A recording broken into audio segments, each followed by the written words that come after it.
오늘은 트럼프 행정부가 추진하는 메디케이드 개혁 소식 전해드리겠습니다. 이번 개혁은 무려 1조 달러, 우리 돈으로 약 1393조 원을 삭감하는 규모인데요. 그만큼 미국 저소득층 의료보험 제도에 큰 변화가 예상됩니다. 전문가들은 최소 1000만 명 이상이 새롭게 무보험자가 될 수 있다고 경고하고 있습니다. 메디케이드는 미국에서 60년 동안 유지되어 온 저소득층 지원 제도인데요. 각 주정부 예산에서 평균 30%를 차지할 정도로 비중이 크죠. 불황이 오면 일자리를 잃는 사람들이 늘어나면서 신청자가 급증하기 때문에 주정부 재정에 큰 부담으로 작용합니다. 그런데 이번에 대규모 삭감이 추진되면서 각 주는 더 적은 돈으로 더 많은 일을 해야 하는 상황에 놓였어요. 쉽게 말해 예산은 줄어드는데 수요는 늘어나니 압박이 커질 수밖에 없는 거죠. 특히 이번 개혁에서 가장 주목할 점은 2027년부터 근로 의무가 신설된다는 겁니다. 지금까지는 소득만 낮으면 메디케이드 혜택을 받을 수 있었지만 앞으로는 18세에서 64세 건강한 성인은 월 80시간 이상 일하거나 교육 또는 지역사회 봉사를 해야 자격이 유지됩니다. 임신부, 장애인, 아동은 예외지만 나머지 많은 사람들에게는 새로운 조건이 생기는 셈입니다. 문제는 주정부가 이를 관리할 행정력이 충분하지 않다는 거예요. 실제로 일부 주에서는 이미 자격 심사 강화 방안을 준비하고 있고 연방 기금 사용도 더 제한적으로 계획하고 있습니다. 게다가 주들은 500억 달러, 우리 돈 약 69조 원 규모의 농촌 의료 지원금을 받기 위해 경쟁해야 하는데 전문가들은 이 금액이 실제로 필요한 수준에 비해 턱없이 부족하다고 지적합니다. 결국 농촌 지역 의료 격차가 더 심해질 수 있다는 우려가 나오는 거죠.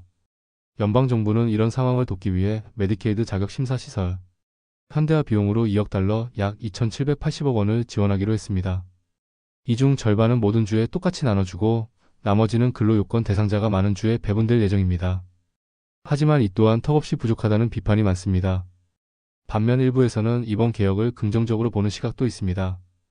트럼프 행정부 시절 백악관에서 근무했던 브라이언 블라세 전 관리 같은 경우 주정부들이 세금이 실제로 어떻게 쓰이는지 더 따져볼 기회가 될 것이라고 평가했죠. 즉 예산 제약을 통해 메디케이드 지출을 더 효율적으로 관리하게 될 거라는 주장입니다. 다만 현실은 녹록지 않습니다. 이미 많은 주정부들이 치과 진료나 지역사회 기반 서비스처럼 의무 제공이 아닌 항목부터 줄이고 있습니다.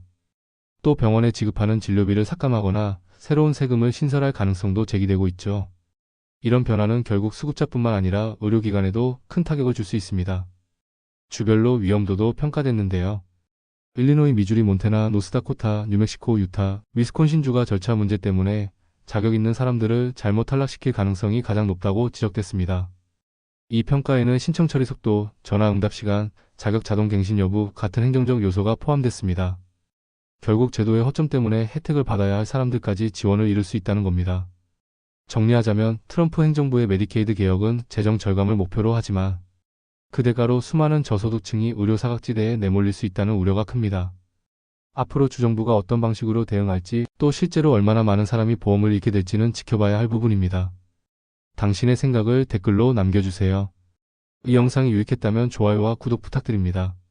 빠른 정보는 아래 텔레그램 채널에서 확인하세요.